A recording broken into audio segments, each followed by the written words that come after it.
आज বানিয়ে ফেললাম রেস্টুরেন্ট স্টাইল ক্যাপাচিনো। বাড়িতে মাত্র দুটি উপকরণ থাকায় আমি আজকে বানালাম। দেখে নিন। প্রথমে আমি ফ্রেশ ক্রিমকে নিয়ে অল্প সুগার দিয়ে মিক্সারে ব্লেন্ড করে নিয়েছিলাম।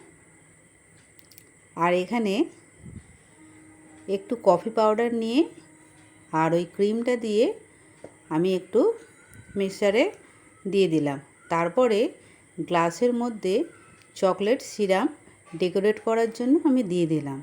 তার উপরে ফ্রেশ ক্রিমটা দেওয়ার পর আমি যে কফিটা ব্লেন্ড করেছিলাম সেটিকে দিয়ে দিলাম।